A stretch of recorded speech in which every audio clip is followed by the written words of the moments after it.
Hello everyone, मैं doctor Nilima. आज इस वीडियो में हम बात करेंगे वर्तनी शिक्षण या वर्तनी का शिक्षण अर्थात टीचिंग ऑफ स्पेलिंग की छात्रों को सही स्पेलिंग लिखना कैसे सिखाना चाहिए। सबसे पहले प्रस्तावना देखते हैं।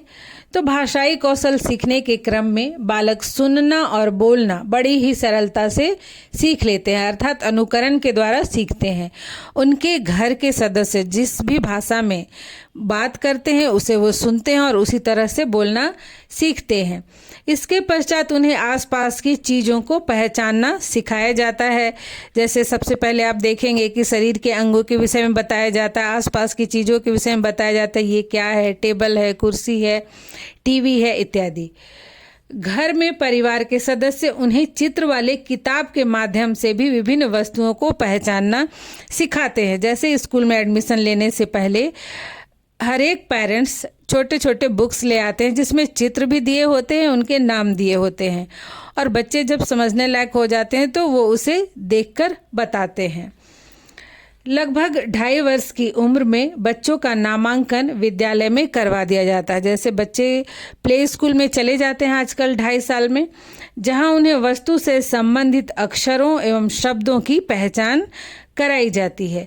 इसके पश्चात बालक को लिखना सिखाया जाता है। चूँकि कम उम्र में बालक के लिए आँखों एवं हाथों में सामंजस्य बनाना कठिन होता है, इसलिए भाषाई कौशल सीखने के क्रम में सबसे अंत में बालक लिखना सीखते हैं। मतलब कि वो सुनकर बोलना तो सीख लेते हैं और फिर जब उन्हें चित्र दिखाकर बताया जाता है कि ये कमल है, ये सेब है, तो वो उसे भी पहचानने लगते हैं, चित्र को पहचानने लगते हैं और बताने लगते हैं कि ये कौन सी चीज़ है, कौन सी वस्तु है। और अंत में फिर उन्हें लिखना सिखाया जाता है अर्थात भाषाई कौशल सीखने के क्रम में ये सबसे अंतिम कौशल है और सबसे कठिन भी है। अब देखते हैं कि किस तरह से बच्चों को भाषा शिक्षण दिया जाता है या वर्तनी का शिक्षण दिया जाता है। अब अचानक से तो स्पेलिंग लिखना सिखा नहीं देते हैं, उसके भी कई स्टेप्स होते हैं। धीरे धीरे बच्चों को अक्षर और शब्द लिखना सिखाया जाता है और उसके बाद सही लिखना सिखाया जाता है। तो सबसे पहले जब बच्चे प्ले स्कूल में जाते हैं तो उन्हें क्या सिखाया जाता है? रेखाएं बनाना। सभी छोटे बच्चे जब वे छोटे होते हैं बचपन में अपने घरों की दीवारों पर कॉपी या किताब में जहाँ कहीं भी उन्हें अवसर मिलता है वे आड़ी तिरछी रेखाएं खींचते रहते हैं, गोल बनाते रहते हैं, लेकिन यह व्यवस्थित नहीं होता है। विद्यालय में बालकों को क्रमशः खड़ी रेखाएं, पड़ी रेखाएं, तिरछी रेखाएं बनाने का पर्याप्त अभ्यास करवाया जाता है। जैसे आप देखिए, पहले है पड़ी रेखा, फिर खड़ी रेखा और फिर तिरछी रेखा। जिनके घर में छोटे बच्चे होंगे वो तो आसानी से इस चीज़ को समझ रहे होंगे, या फिर जो पढ़ा चुके हैं प्ले स्कूल में वो भी इसे समझ सकते हैं। तो सबसे पहले बच्चों को रेखा बनाना सिखाया जाता है। जिनके भी घर में छोटे बच्चे होते हैं या फिर आप किसी के घर जाएंगे तो देखेंगे आपकी दीवारों पर बहुत सारे चिन्ह पेंसिल से या पेन से लिखे होते हैं, या फिर जिनके बच्चे हैं आप ही लोग में से जिनके छोटे बच्चे होंगे तो आपकी कॉपी में, आपके बुक्स में बच्चे पेन या पेंसिल से कुछ ऐसे ही गोल बनाते रहते हैं, लाइन खींचते रहते हैं, लेकिन वो व्यवस्थित नहीं होता है, वो अपनी मर्जी से करते हैं। लेकिन जब वो विद्यालय में जाते हैं तो फिर उन्हें लिखने की शिक्षा देने के लिए ये सबसे पहला स्टेप है जो फॉलो किया जाता है। कुछ समय बाद जब बच्चे खड़ी, पड़ी और तिरछी रेखाओं को अच्छे से बनाना सीख लेते हैं तब फिर आगे की प्रक्रिया शुरू की जाती है। इसके पश्चात बच्चों को अर्धवृत्त एवं वृत्त बनाने का अभ्यास कराया जाता है, जिससे कि बच्चे गोल बनाते हैं, फिर उसको हाफ करते हैं, हाफ सर्कल बनाते हैं, इस तरह से प्रैक्टिस करते हैं।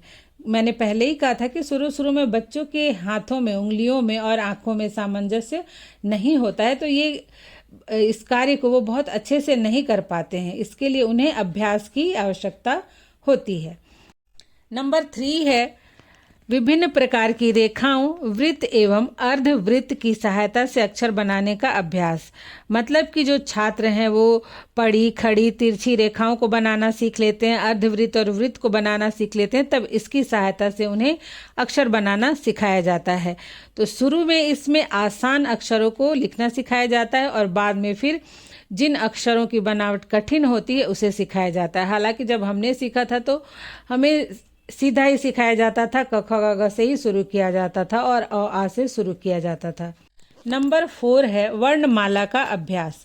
तो जब बच्चे अक्षरों को बनाना सीख जाते हैं तब उन्हें व्यवस्थित रूप से वर्णमाला के अक्षरों को लिखना सिखाया जाता है, स्वर व्यंजन लिखना सिखाया जाता है।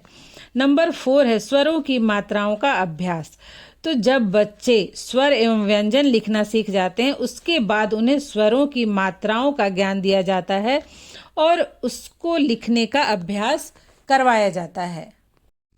इसके बाद है नंबर 5 स्वर व्यंजन एवं मात्राओं को मिलाकर शब्द निर्माण का अभ्यास। जैसे बच्चों ने स्वर सीख लिया, व्यंजन सीख लिया, मात्राओं को सीख लिया, तो अब इनको मिलाकर शब्द बनाने का अभ्यास करवाया जाता है। क्योंकि हिंदी में मात्राओं का बहुत ही अधिक महत्व होता है। अगर एक भी मात्रा इधर उधर हो जाती है लिखने में तो शब्द का अर्थ ही बदल जाता है।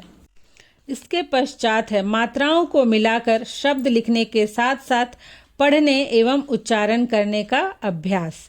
तो जब छात्र मात्राओं को मिलाकर शब्द बनाना सीख जाते हैं तो छोटे छोटे 2-2 अक्षर के देखिए वाक्य हैं, इस तरह के बुक्स में दिए होते हैं।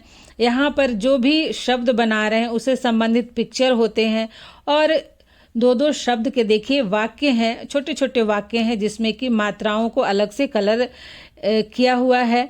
तो इससे बच्चे अच्छे से सीख जाते हैं कि किस तरह से शब्दों को बनाना है और किस तरह से उसे पढ़ना है। तो यहाँ पर बच्चे लिखना और पढ़ना दोनों ही सीखते हैं। अब हम देखते हैं कि वर्तनी शिक्षण में ध्यान देने योग्य बातें क्या है। अर्थात जब बच्चों को स्पेलिंग लिखना सिखाया जाए तो किन किन बातों का ध्यान देना चाहिए। बच्चों को वर्तनी की शिक्षा देने के दौरान इसे रुचिपूर्ण बनाने का प्रयास करना चाहिए। इसके लिए नंबर 1 है ब्लॉक का प्रयोग। वर्तनी शिक्षण के लिए अक्षरों के अधूरे ब्लॉक को मिलाकर अक्षर बनाने का अभ्यास करवाया जा सकता है। जैसे आजकल चाहे हिंदी हो, इंग्लिश हो, मैथ्स हो, सबके लिए ब्लॉक्स मिलते हैं। प्लास्टिक के भी हो सकते हैं ब्लॉक्स और लकड़ी के भी हो सकते हैं। तो उनका प्रयोग करके भी बच्चों को अक्षरों को बनाना सिखाया जा सकता है और बच्चे इसमें रुचि भी लेते हैं। नंबर 2 है अक्षरों पर बार बार हाथ फेरना। बालकों को अक्षरों पर बार बार हाथ फेरने का अभ्यास करके भी उन्हें अक्षर को लिखना सिखाया जा सकता है।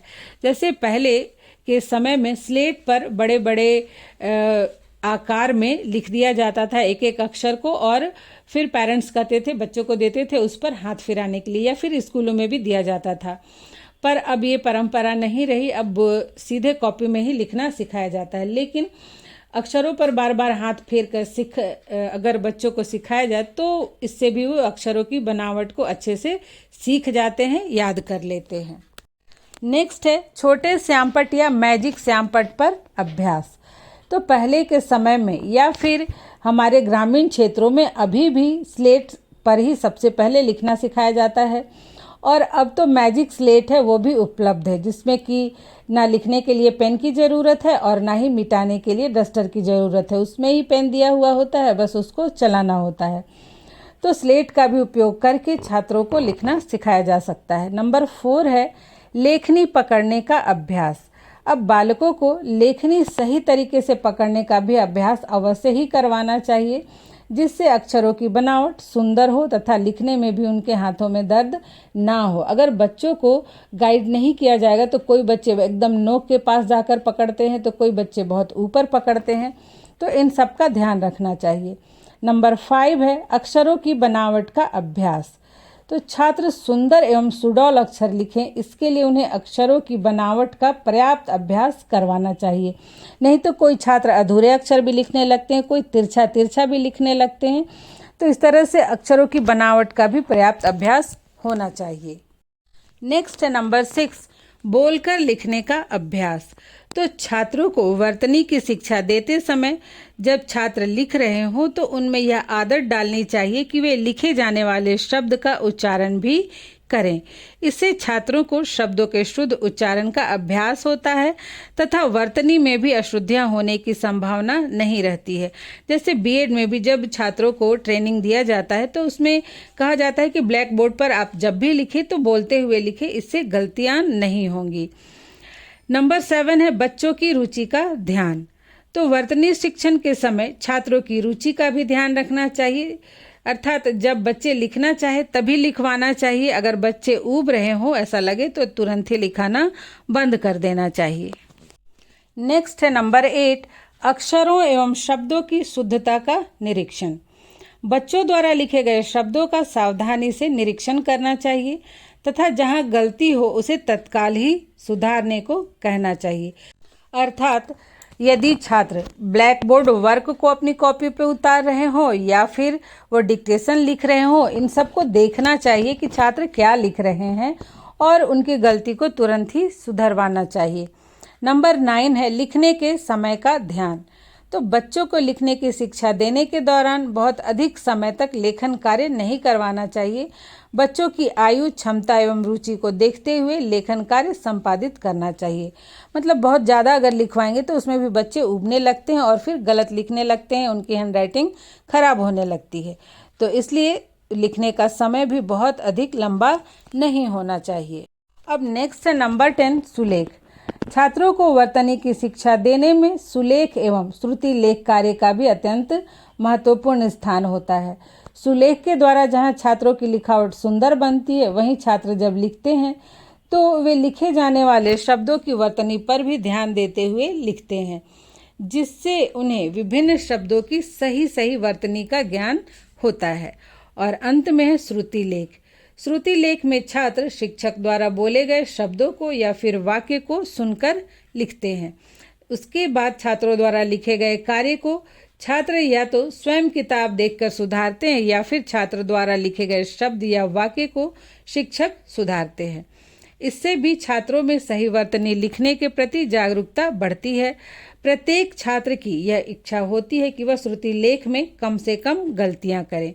मतलब जो बच्चे होते हैं वो सुलेख अगर अच्छा लिखते हैं और टीचर गुड दे तो वो और भी अच्छा और सही सही लिखने को प्रेरित होते हैं। उसी तरह से यदि श्रुति लेख हो रहा है, मान लीजिए जैसे टीचर एक चैप्टर पढ़ाने के बाद फिर उसका डिक्टेशन ले ले, जो भी हार्ड वर्ड है उसका डिक्टेशन ले लेते हैं, तो फिर छात्र उसे अच्छे से लिखना सीख जाते हैं। जहाँ गलतियाँ होती हैं वो सुधारते हैं या फिर टेस्ट भी लेते हैं, तो उसमें भी कम मार्क्स अगर आता है तो फिर अगली बार छात्र कोशिश करते हैं कि नहीं उन्हें अच्छा मार्क्स मिले।